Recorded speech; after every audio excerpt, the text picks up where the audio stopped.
Okay. फिर से आपके चैप्टर संख्या 10th के दूसरे पार्ट में आप सभी का स्वागत है। इससे पहले अपन ने पार्ट 1 किया था आपके अध्याय 10 का। तो वीडियो आपको नहीं देखा है तो आप नीचे कमेंट सेक्शन में प्लेलिस्ट दी हुई है, वहाँ पे क्लिक करके देख लेना। ठीक है, तो चलिए शुरू करते हैं। तो कल अपने एंड किया था 5वीं रिपोर्ट के ऊपर। ठीक है, चलो बढ़िया। 5वीं रिपोर्ट, अब ये क्या चीज़ है? 5वीं रिपोर्ट 1002 पन्नों की एक, ठीक है ना। 5वीं रिपोर्ट जो है वो 1002 पन्नों की रिपोर्ट, बहुत मोटी रिपोर्ट है। ये ईस्ट इंडिया कंपनी के मामलों को देखने के लिए ब्रिटिश संसद द्वारा 1810 में गठित एक परवर समिति के द्वारा तैयार की गई थी। एक प्रसिद्ध दस्तावेज है और इसको 1813 में ब्रिटिश संसद में पेश किया। बस आपको तथ्यों के रूप में सिर्फ दो तीन बातें ध्यान रखनी है। इसमें तो 1002 पन्ना है, मतलब 1002 पेज की है। और ब्रिटिश संसद ने ईस्ट इंडिया कंपनी के ऊपर ध्यान रखने के लिए 1810 में एक समिति गठन की और उस समिति ने अपनी एक रिपोर्ट है वो बना करके 1813 में प्रस्तुत की और इसी का नाम दिया गया 5वीं रिपोर्ट। ठीक है, अब इस 5वीं रिपोर्ट में क्या क्या चीजें देखो। इसमें जमींदार और किसानों की अर्जियां शामिल थी जिसमें उन्होंने कर माफी की अपील की थी। इसमें अलग अलग जिलों के जो जिलों के कलेक्टरों की रिपोर्ट भी शामिल थी। साथ ही इसमें राजस्व इकट्ठा करने से संबंधित जानकारी भी थी। इसमें जमींदारी के नीलाम होने और जमींदारों द्वारा अपनी संपत्तियों को बचाने के लिए अपनाए जाने वाले हथकंडों का वर्णन किया गया था। और इन सभी रिपोर्टों पर ब्रिटेन में एक गंभीर बहस हुई थी। ब्रिटेन की संसद थी उसमें। और इन रिपोर्टों के आधार पर 18वीं शताब्दी के अंतिम दशकों में कंपनी के प्रशासन से संबंधित कई अधिनियम भी बनाए गए। कंपनी के कामकाज की के लिए समितियां बनाई गई थी और भारत में प्रशासन से संबंधित रिपोर्ट को भेजने के लिए कंपनी को मजबूर भी किया था। अब ये जो 5वीं रिपोर्ट बनी थी उसके बाद में कंपनी के कामकाज की जांच के लिए बहुत सारी समितियां भेजी यहाँ पे कि आप ईस्ट इंडिया कंपनी के वहाँ जाओ बंगाल में और सारी तथ्यों को इकट्ठा करो और कोई कपलाबाजी तो नहीं हो रही है। उसके बाद में भारत में प्रशासन से संबंधित जितनी भी कामकाज के बारे में ईस्ट इंडिया कंपनी को यहाँ काम हो रहा था उसकी एक रिपोर्ट जो होती थी वो उनको वहाँ इंग्लैंड भेजनी पड़ती थी। उसके लिए मजबूर किया। अब बात करेंगे ईस्ट इंडिया कंपनी और पहाड़ी लोगों के बीच में क्या संबंध रहा। तो ईस्ट इंडिया कंपनी के शासन के दौरान बंगाल में स्थित राजमहल की पहाड़ियों पर पहाड़ी लोग रहा करते थे। यह लोग जंगल के घनिष्ठ रूप से जुड़े हुए थे। अब आपको पता पहाड़ी लोगों का जंगल से काफी प्रेम भाव रहता है। और यहाँ जिस पहाड़ी की बात हो रही है उसका नाम है राजमहल की पहाड़ियाँ और ये आपके बंगाल से संबंधित है। ये जो पहाड़ी लोग थे इमली के पेड़ों के बीच बनी झोंपड़ियों में रहते थे और पूरे जंगल को अपनी निजी भूमि मानते थे, यानी अपनी पैतृक संपत्ति मानते थे। जीवन निर्वाह के लिए इनके द्वारा झूम खेती की जाती थी। झूम खेती को कहते हैं स्थानांतरित खेती या श्लेष व वन खेती भी कहा जाता है। ठीक है, और ये आदिम निर्वाह कृषि थी। इसमें जंगलों में स्थित झाड़ियों को काटकर जमीन को साफ कर लेते थे और फिर अपने कुदाल की मदद से जमीनों को खोद कर वहां पर खेती करते थे और मुख्य रूप से ज्वार बाजरा और दाल उगाते थे। जब तक जमीन उपजाऊ रहती थी उस जमीन पर खेती की जाती थी और उसके बाद में ये जगह बदल कर अन्य जमीन पर इसी तरह की खेती किया करते थे। यह बाहरी लोगों के जंगल में प्रवेश का विरोध करते थे क्योंकि बाहरी व्यक्ति जंगल में प्रवेश कर उसे लूट कर भगा दिया करते थे। यानी कोई बाहरी व्यक्ति जंगल में आता है तो ये विरोध करते थे और उसके बावजूद भी कोई आ जाए तो उसकी मस्त खातेदारी करके वापस भगा देते थे। इन सभी का एक मुखिया हुआ करता था जो समूह में एकता बनाए रखने का काम करता था। और इन पहाड़ी लोगों को मैदानी लोगों में लड़ाई होने पर वह मुखिया अपनी जनजाति का नेतृत्व किया करता था। यह अक्सर मैदानी इलाकों पर आक्रमण किया करते थे और यह आक्रमण खाद्यान्नों पशुओं और अपनी ताकत को दिखाने के लिए किए जाते थे। अब मैदानी इलाके में रहने वाले जमींदार को शांति बनाए रखने के लिए इन पहाड़ी जनजातियों के मुखिया को कर देना पड़ता। अब देखो ये मैदानी इलाकों के ऊपर आक्रमण कर देते। ठीक है, तो मैदानी इलाके के जो लोग होते थे शांति व्यवस्था बनाए रखने के लिए पहाड़ी लोगों को एक जो मुखिया होता था उनका लीडर उनको टैक्स देते थे। इसी प्रकार यदि कोई व्यापारी उन पहाड़ों से होकर के गुजरता है तो इन पहाड़ी जनजातियों के मुखिया को टैक्स देना पड़ता था ताकि वो जनजाति जो है उसके ऊपर हमला नहीं करे। तो बढ़िया अच्छी खासी इनकी दैनिक दिनचर्या थी। लेकिन इनकी दिनचर्या जो है वो अभी आगे अंग्रेज बहुत अच्छे तरीके से प्रभावित करने वाले हैं। तो देखते हैं अंग्रेज और पहाड़ी लोगों का संबंध। तो पहाड़ी लोग क्या क्या करते थे वो तो अपन ने देख लिया कि भाई बढ़िया यूं जंगल में रहते थे इमली के पेड़ों के नीचे। जब भी मूड हुआ इमली का रस बना के वो जूस वूस बना के पी लिया। लेकिन अब क्या होता है, 18वीं सदी के अंतिम दशकों में अंग्रेजों ने जंगलों की कटाई का प्रोत्साहन किया, यानी जंगलों की कटाई करनी शुरू की। इस कटाई के कारण खेती करने योग्य भूमि में वृद्धि होती, जिससे अंग्रेजों को अधिक राजस्व मिल पाता था। अब अंग्रेजों को अधिक जमीन की आवश्यकता थी, तो उन्हें जंगल काटने पड़े। जैसे ही जंगल काटे तो आपको पता ही है कि जंगल में रहने वाले जो लोग हैं उनकी दैनिक स्थिति पे प्रभाव पड़ेगा। तो जंगल में रहने वाले लोगों को अंग्रेज असभ्य और उपद्रवी मानते थे। अब वो जंगल वाले जो लोग थे वो अंग्रेजों को असभ्य मानते थे और उपद्रवी मानते थे। कौन? जंगल वाले लोगों को कौन मानते थे? अंग्रेज। यानी जंगल में रहने वाले लोगों को अंग्रेज असभ्य मानते थे और उपद्रवी मानते थे। और इन्होंने इन लोगों को नियंत्रण में करने और सभ्य बनाने और खेती के कामों में लगाने का निश्चय किया। इन्होंने सोचा कि भाई जो इन जंगलों में जो लोग रह रहे हैं इनको खेती कार्य में संलग्न किया जाए। इससे खेती कार्य में वृद्धि होगी और अंग्रेजों को और अधिक कर मिल मिल पाता। धीरे धीरे जंगलों का सफाया किया जाने लगा और इन क्षेत्रों में कृषि बढ़ने लगी। और इन सभी वजहों से पहाड़ी लोगों को ऐसा लगा कि मैदानी क्षेत्र के लोग उनके जंगलों पर कब्जा करना चाहते हैं और उन्हें मारना चाहते हैं। इस वजह से पहाड़ी लोगों ने मैदानी लोगों पर और हमले ज़्यादा करने शुरू कर दिए। इन आक्रमणों को रोकने के लिए अंग्रेज अधिकारियों ने 1770 के दशक में पहाड़ी लोगों को मारने के लिए एक क्रूर नीति अपनाई, परंतु ये पूरी तरीके से असफल रही। अब 1770 के दशक में अंग्रेजों ने प्लान तो बना लिया इन लोगों को बढ़िया अच्छी तरीके से हटाने के लिए, लेकिन ये जैसे ही अंग्रेज वहां गए तो जंगल में पता नहीं कहाँ से तीर भाले चल के आ रहे थे, कोई पता ही नहीं चल रहा। अब कोई बंदूक यूं इस तरफ करे और उधर से पता नहीं तीर कहाँ से निकल के आ रहा है, तो कान से निकाल दे और सीधा आंख से पार हो रहा, कोई पता ही नहीं चल रहा। तो इस तरीके से उनके ऊपर कंट्रोल नहीं कर पाए। 1780 के दशक में भागलपुर के कलेक्टर ऑगस्टन क्लीवलैंड ने शांति की एक नीति प्रस्तावित की और इस नीति के अनुसार पहाड़ी मुखिया को हर वर्ष भत्ता दिया जाता था, ताकि वह मैदानी क्षेत्रों पर आक्रमण ना करे और शांति बनाए रखें। परंतु बहुत से मुखियाओं ने ये भत्ता लेने से मना कर दिया। ठीक है। और जिन्होंने ये भत्ता लिया उनके क्षेत्र निवासियों द्वारा मुखिया के पद से हटा दिया गया। अब अंग्रेजों ने यहाँ पे बढ़िया मस्त लॉलीपॉप पकड़ाई। किसने? इस ऑगस्टन क्लीवलैंड ने। इसने कहा है कि आप क्या कीजिए, शांति व्यवस्था बनाए रखिए और हम आपको प्रत्येक साल भत्ता देंगे। ठीक है। और आपको पता भाई साहब, पैसा, बाबू भैया पैसा क्या नहीं करवा सकता। जिन मुखियाओं को पैसा दिया गया, बाद में उन लोगों को मुखिया के पद से हटा दिया गया और उनके ऊपर अंग्रेजों ने नियंत्रण कर लिया।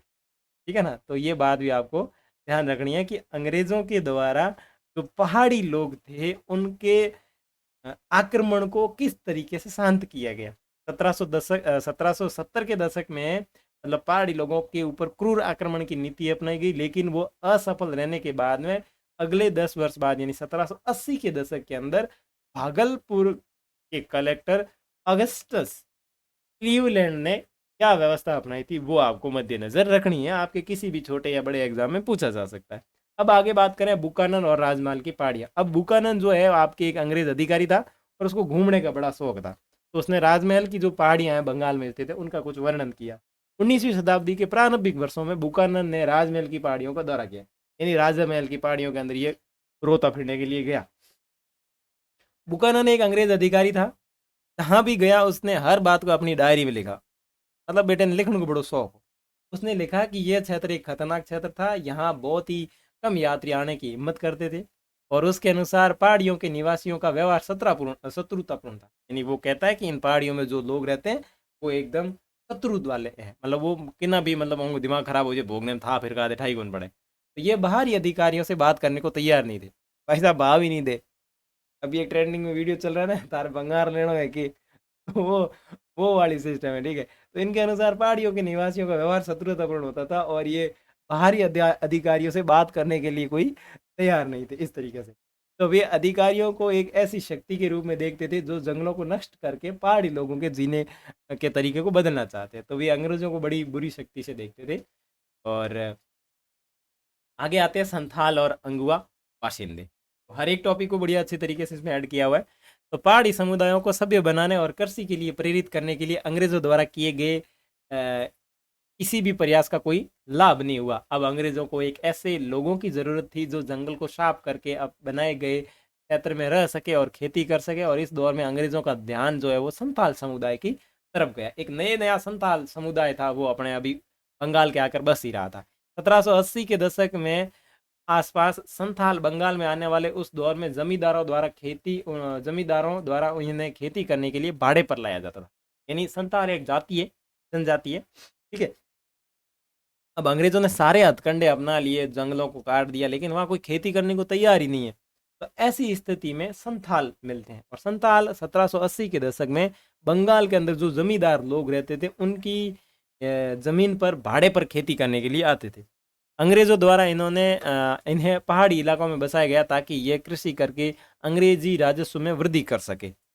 अंग्रेजी सरकार ने संतालों को जमीन देकर राजमहल की पहाड़ियों की तलहटी में बसाने के लिए एक बढ़िया मस्त प्लान कर लिया, और यहाँ पर जमीन के एक बहुत बड़े हिस्से को संतालों की भूमि घोषित कर दिया गया। इसी इलाके को दामिन इकोह कहा जाता था। ये प्रश्न आपको ध्यान रखना है। दामिन इकोह का मतलब क्या है कि अंग्रेजों ने संथालों के लिए एक जो भूमि पर्टिकुलर संथानों के नाम करी थी ना, उसका नाम था दामिन इकोह, ठीक है। इस क्षेत्र के चारों ओर सीमाएं बनेगी, यानी चारों ओर नहीं है, ओट नहीं ओर है, चारों ओर सीमाएं बनेगी और नक्शे तैयार किए गए। इस क्षेत्र में आने के बाद संथालों की संख्या जो है बड़ी तेजी से बढ़ने लगी। संथालों के गांवों की संख्या शुरू में 1830 के आसपास बात करें तो 40 के आसपास थी, और बाद में जो है वो 1851 में 1473 के आसपास पहुंच गई। और जनसंख्या की बात करें तो 3000 से लेकर के 82,000 तक हो गई। संथालों के आने की वजह से पहाड़ी लोगों का जीवन जो था उसके ऊपर बुरा प्रभाव पड़ा, और इन्हीं वजह से उन्होंने जंगलों में अंदर जाना पड़ा, और जहाँ उपजाऊ जमीन का अभाव था शिकारियों को भी समस्याओं का सामना करना पड़ा। दूसरी तरफ संतालों का जीवन बेहतर हो रहा था। अब वो खाना बदोश की जगह स्थायी खेती करने वाले किसानों के रूप में रहने लगे। धीरे धीरे बाजार के लिए वाणिज्यिक फसलों की खेती करने लगे। व्यापारिक साहूकारों के साथ में उनका लेन देन बढ़ने लगा। इसी दौर में अंग्रेजों द्वारा कर में वृद्धि की गई और साहूकार भी ब्याज में ऊंची दर वसूलने लगे। तो ऐसी स्थिति देखते हुए संतालों का मूड खराब हो गया, और 1850 के दशक में जमींदारों और साहूकारों और अंग्रेजों के विरोध इन्होंने विद्रोह कर दिया। मूड खराब भाई साहब, मतलब 1850 के दशक में, मतलब एक बात में हिस्ट्री पढ़ने में बड़ा मजा आता है इनको, मतलब अपने हिस्ट्री जो बोरिंग समझते हैं ना, कहानी के रूप में देखे ना तो मजा आता है। अब देखो शुरू शुरू में क्या हुआ है भाई साहब, बढ़िया एक मतलब कहानी चल रही है, कोई मतलब देसी भाषा में सुना है ना तो कहानी का बड़ा मजा आएगा। पहाड़ी लोग खेती करी को भी के बाद में संथालों को लाके बसाना शुरू किया अंग्रेजों ने। संथाल 1780 के दशक में बंगाल के जमींदारों का खेती करने आया था, भाड़े मत जमीले। तो इस तरीके से देखें तो पूरा मामला यूँ कहानी टाइप लगता है। तो पहले वो वहाँ खेती करने आते थे, फिर अंग्रेजों ने उनको जमीन दी, उसका नाम दामिनी को रखा, फिर बहुत मात्रा में बढ़ गए, बढ़ने शुरू हुए तो उनका व्यापार भी अच्छी से होने लगा। वो वाणिज्य खेती का उत्पादन करने लगे, साहूकारों के साथ लेन देन अच्छा होने लगा। इसी स्थिति में अंग्रेजों ने जो कर है उसमें वृद्धि कर दी, साहूकारों ने ऊंची ब्याज दर पर कर वसूलने शुरू कर दिए, तो उनका मूड खराब हो गया और 1850 के दशक में जमींदारों, साहूकारों और अंग्रेजों के खिलाफ विद्रोह टेक दिया। और इस विद्रोह के परिणाम स्वरूप संथाल परगना नामक क्षेत्र का एक निर्माण होता है। कुदाल जो है पहाड़ी लोगों का प्रतीक है, यानी वो कुदाल जो है पहाड़ी लोगों का, और हल जो है वो संथालों का प्रतीक माना जाता है, क्योंकि पहाड़ी लोग कुदाल से जमीन खोद कर खेती करते थे, और जबकि संथाल जो है वो खेती करने के लिए हल का प्रयोग करते थे। अब अपन देखेंगे संथालों का विद्रोह। अब संथाल क्या करते हैं, जब सरकारी अधिकारियों, जमींदारियों, व्यापारियों और पर अत्याचार तथा शोषण किया गया, तो इसके विरोध में संथालों ने एक विद्रोह को आरंभ किया, जिसे संथाल विद्रोह की संज्ञा दी जाती है। यानी जमींदारियों, व्यापारियों द्वारा मतलब इनके ऊपर शोषण किया गया, तो इन लोगों ने एक विद्रोह किया, उसे संथाल विद्रोह कहते हैं।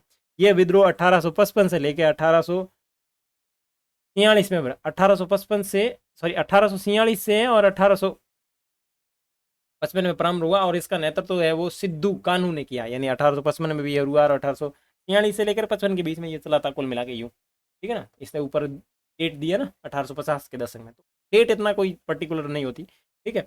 और सिद्ध तथा कान्हू ने किया। इस विद्रोह के अंतर्गत सरकार ने जमींदारों के समायोजन के घर को लूटा, खदानों को छीना, ठीक है। इस विद्रोह के अंतर्गत सरकारों ने जमींदारों के जमायोजन को लूटा, सरकारी अधिकारियों ने इसको दबाने के लिए मारपीट करके उनका दमन प्रारंभ किया, जिससे विद्रोह करने वाले वैसे संताल और अधिक उग्र हो गए। संतालों ने सिद्धू तथा कानू को ईश्वर के भेजे दूत समझकर उनके ऊपर विश्वास किया, और इनके शोषण से मुक्ति दिलाएंगे ऐसी वो कामना करते थे। संताल अशस्त्र तीर, कमान, भाला, कुल्हाड़ी, भाटा, दगड़ सब लेकर अंग्रेजों के खा पी के पीछे पड़ गए, और अंग्रेजों से 3 मांग की: उनका शोषण बंद किया जाए, उनकी जमीन वापस की जाए, और उनको स्वतंत्र जीने दिया जाए। कंपनी द्वारा इस चेतावनी को नहीं दिए जाने के कारण संतालों ने जमींदारों और साहूकारों के विरोध में सशस्त्र विद्रोह कर दिया। विद्रोह का दमन करना पड़ा। अब जब संताल विद्रोह काफी तीव्र गति से फैलने लगा तो इस विद्रोह में निम्न वर्ग के गैर संतालियों ने भी संतालों का साथ दिया। अब कोई संताल था ही नहीं मेरे जैसा, तो उसने कहा आयो मौको पैती गंगा में हाथ धो दो था वो भी मस्काओ, ठीक है, तो वो भी उनके साथ में जुड़ गए। परंतु ठीक है, इसके विपरीत कंपनी के पास आधुनिक हथियार थे। अब यहाँ मामला टेढ़ा हो जाता है। अब यहाँ पे इनके पास में आधुनिक हथियार होने के कारण इन्होंने इस विद्रोह को दबा दिया और इस विद्रोह के 50 संतालों को संतुष्ट करने के लिए अंग्रेज अधिकारी ने कुछ विशेष कानून लागू किए, जिसे संथाल परगना को पुनर्निर्माण किया गया, जिसके अंतर्गत 5,500 वर्ग मील का क्षेत्र था, जिसे भागलपुर तथा बीरभूम जिला का हिस्सा माना जाता। तो इस तरीके से उन्होंने विद्रोह का दमन किया। और ये दमन जो शुरू हुआ था, इसमें लेखा और बइया भी जला दी गई। तो इसमें देखो, ये आंदोलन एक शुरू होता है आधुनिक पुणे के अंदर, जिसका नाम है सूपा, गाँव है सूपा, और ये आधुनिक पुणे में पड़ता है। सूपा एक मंडी विपणन के अंदर था। प्रश्न आ सकता है सूपा का संबंध किससे है। तो सूपा जो है आपका मंडी विपणन के मतलब एक विपणन केंद्र अर्थात मंडी था, जहाँ अनेक व्यापारी साहूकार रहते थे।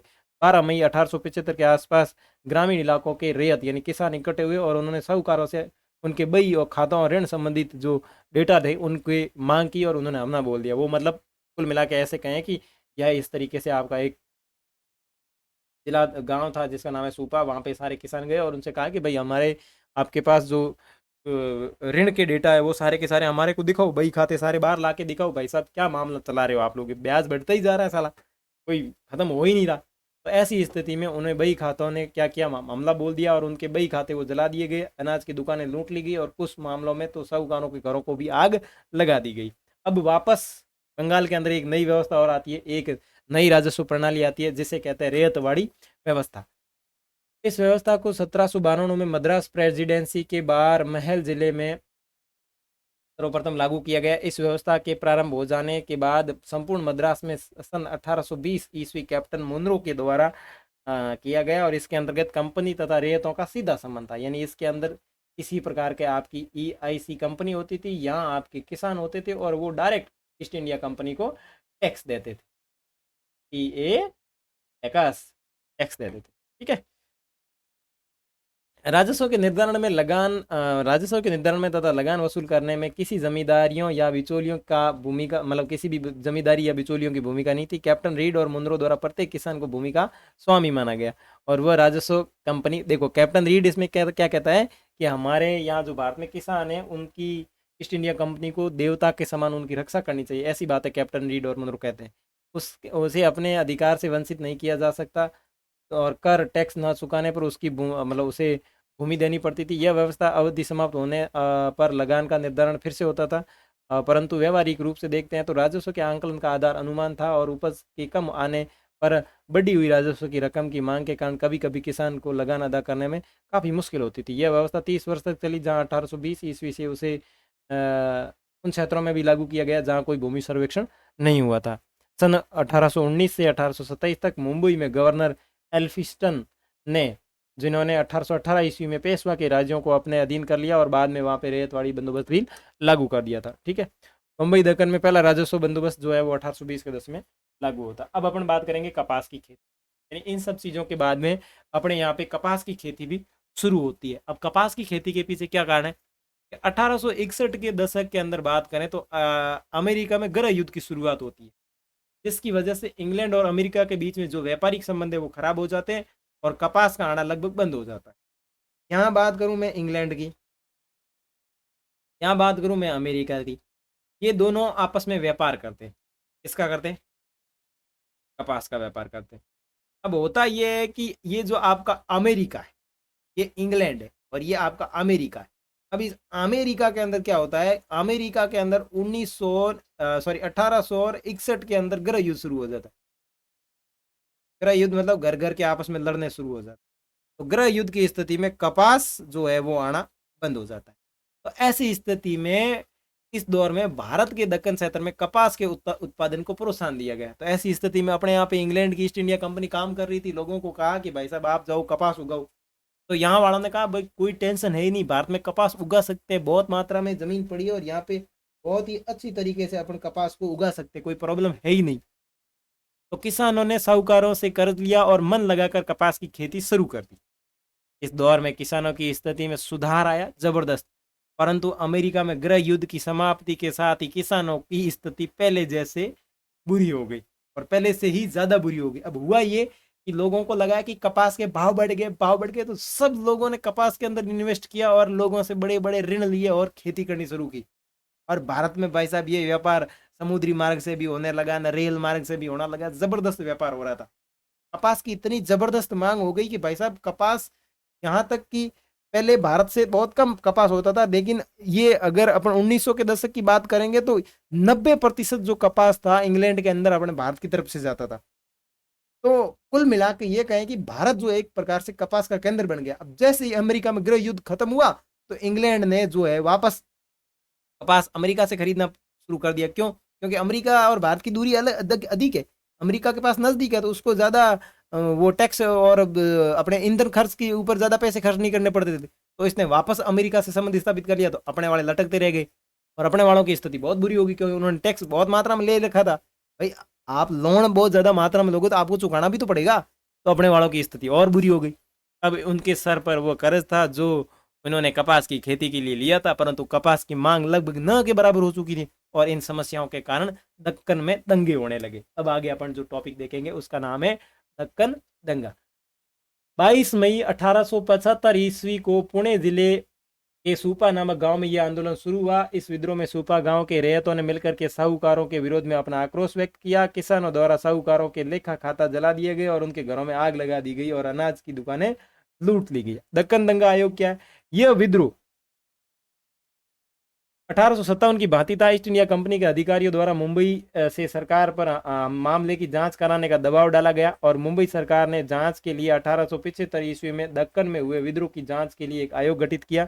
जांच के बाद तैयार की गई रिपोर्ट 1875 में पार्लियामेंट यानी आपके इंग्लैंड में भेजी गई और इस रिपोर्ट में रैयतों पर अत्याचार, असंतोष रैयत वर्ग, ऋणदाताओं के बयान, भू राजस्व की कीमतें तथा जिला कलेक्टर द्वारा भेजी गई रिपोर्टें तथा रैयत की याचिका को संकलित किया गया था, जो इतिहासकारों के लिए इस विद्रोह के बारे में विशेष जानकारी उपलब्ध करवाता। तो ये थी आपकी दक्कन दंगा आयोग। इसी के साथ अपने चैप्टर तो कंप्लीट हो गया, कुछ अन्य आपके फैक्ट है उनकी भी बातचीत कर लेते हैं।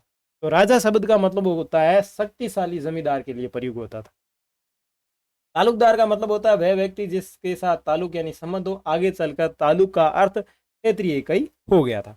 रैयत शब्द का मतलब है अंग्रेजी विवरणों में किसान के लिए किया जाता था। बंगाल में रैयत जमीन के खुद काश्त न होकर के बल्कि सिकमी रैयत को आगे पट्टे दिए गए, यानी बंगाल में जो रैयत थे वो खुद काश्त नहीं होते थे। आपको पता होगा रैयत दो प्रकार के थे, खुद काश्त और पाही काश्त। उसके बाद में बेनामी, शाब्दिक अर्थ होता है गुमनाम।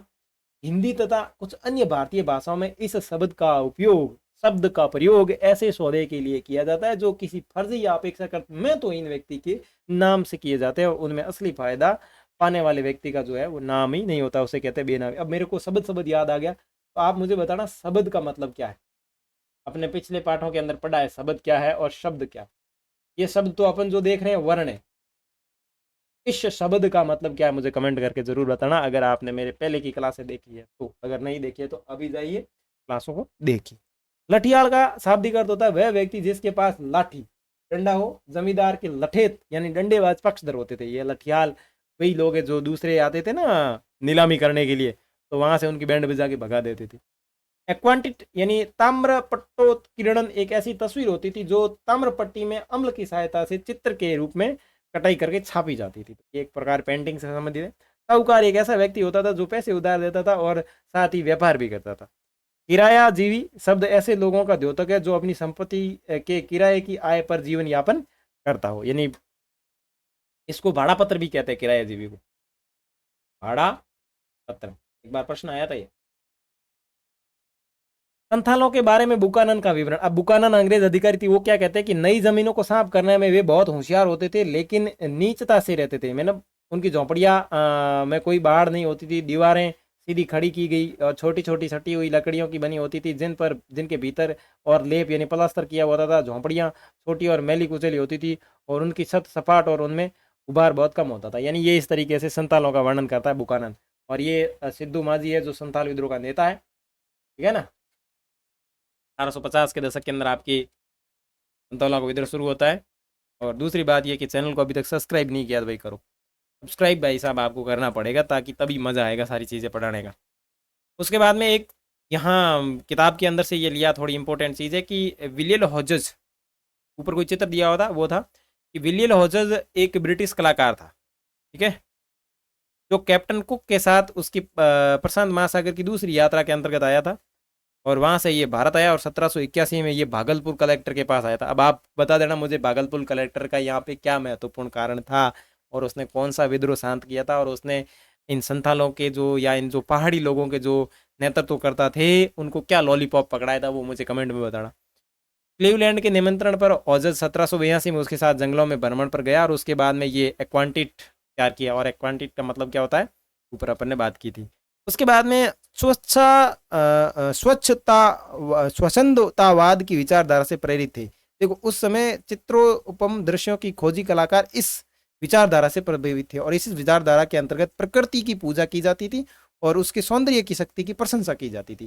तो आपको ये बात ध्यान रखनी कि स्वच्छंदतावाद जो विचारधारा है उसका चित्रशैली में क्या अर्थ है। तो चित्रशैली में इसका अर्थ ये है कि इसके अंतर्गत प्रकृति की पूजा की जाती थी, और जो प्रकृति का सौंदर्य था उसकी शक्ति की प्रशंसा होती थी, नहीं उसके सौंदर्य को बढ़ा चढ़ा करके प्रस्तुत किया जाता। आगे बात करें बुकानन कौन था। अब आगे अपन बात करेंगे बुकानन की। बुकानन की बात करें तो भाई साहब बुकानन जो है वो एक फ्रांसीसी चिकित्सक था। क्या था, डॉक्टर था। कहाँ का था, फ्रांस का एक डॉक्टर था जो भारत आया और बंगाल में चिकित्सा सेवा की। ठीक है, फ्रांस का डॉक्टर था जो भारत में आया था और बंगाल में उसने चिकित्सा सेवा की। ठीक है, अब इसने बंगाल के अंदर बहुत ही अच्छी तरीके से चिकित्सा सेवा की थी, और इसने बंगाल में यह चिकित्सा सेवा करने के बाद में ये जो इसकी कार्य अवधि थी, वो कार्य अवधि कितनी थी, कार्य अवधि थी इसकी 1794 से लेकर के, यानी इसने 1794 से लेकर के 1815 तक कार्य किया। कौन से पद के ऊपर, डॉक्टर के पद के ऊपर। कुछ वर्षों तक वो भारत के गवर्नर जनरल लॉर्ड वेलेजली का शल्य चिकित्सक रहा। ठीक है, वर्तमान कलकत्ता के प्रवास के दौरान उसने कलकत्ता में एक चिड़ियाघर की स्थापना की, जो कलकत्ता आलिमपुर चिड़ियाघर कहलाया, जिसका चित्र मैंने यहाँ पे ऐड कर दिया। यानी बुकानन बड़ा मजेदार आदमी था, अंग्रेज अधिकारी था, एक डॉक्टर था, फ्रांस से आया था, भारत में उसने बंगाल के अंदर डॉक्टर की सेवा दी 1794 से लेकर 1815 तक, और भारत के गवर्नर जनरल लॉर्ड वेलेजली का ये शल्य चिकित्सक था।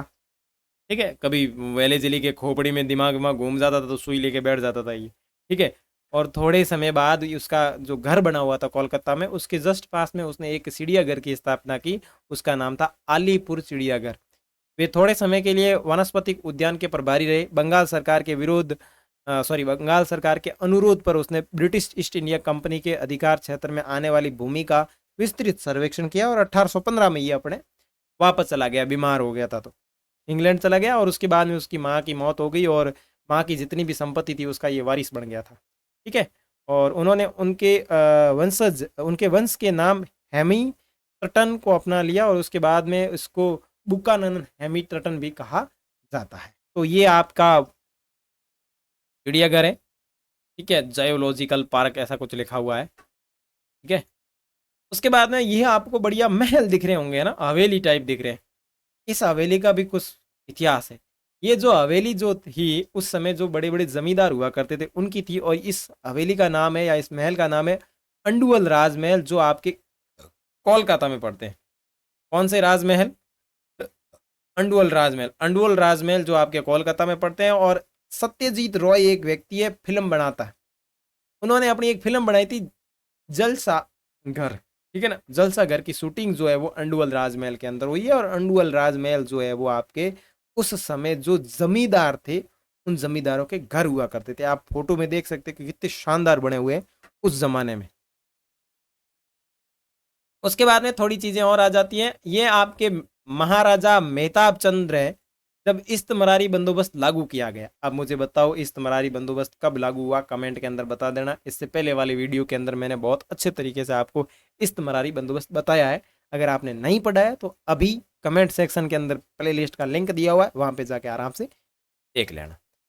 अब इस्तमरारी बंदोबस्त जब लागू हुआ था तब ये यहाँ के राजा थे। जब तेज चंद्र वर्धमान का राजा बना था उसके बाद मेहताब चंद्र के शासन में बर्दमान की जमींदारी काफी फली फूली। मेहताब चंद्र ने संथालों के विद्रोह और 1857 के विद्रोह के दौरान अंग्रेजी हुकूमत का साथ दिया। तो ये थोड़ी चीजें आप ध्यान रखना। उसके बाद में इस तरीके से कंपनी है। कंपनी के देखो सबसे पहले सिकमी रेत, यहाँ सिकमी रेत यानी जोतदार, धनवान रेत, व्यापारी, महाजन, साहूकार, ये सारे के सारे रेत जो है वो सीधा का सीधा जमींदार को टैक्स देते थे और ये यहाँ पे कंपनी के पास में जुड़े हुए होते थे। आगे ये आपका सॉल्स कॉर्नवालिस है, इसका चित्र है और थम्स गैनबरे द्वारा ये चित्र बनाया था। कॉर्नवालिस ब्रिटिश सरकार का एक सैनिक कमांडर था और 1793 में बंगाल में इस्तमरारी बंदोबस्त लागू किया गया था। उस समय कॉर्नवालिस बंगाल का गवर्नर जनरल था। तो ये बात आपको यहाँ पे ध्यान रखनी है। कॉर्नवालिस जो है वो आपका ब्रिटिश सैनिक कमांडर था और उस जब 1793 में बंगाल के अंदर इस्तमरारी बंदोबस्त लागू किया तब ये बंगाल का गवर्नर जनरल था। यहाँ पे कुछ काल रेखा के अंदर आपके इंपोर्टेंट जो डेट है वो आप देख लेना। 1765 ईस्ट इंडिया कंपनी ने बंगाल की दीवानी प्राप्त की और 1773 ईस्ट इंडिया कंपनी के क्रियाकलापों को विनियमित करने के लिए ब्रिटिश पार्लियामेंट में रेगुलेटिंग एक्ट पारित किया गया। 1793 बंगाल में इस्तमरारी बंदोबस्त लागू किया गया। 1880 का दशक संथाल लोगों और 1800 के दशक में संथाल लोगों और पहाड़ी लोगों में आकर बसने लगे। 1818 में बम्बई दक्कन में पहला राजस्व बंदोबस्त।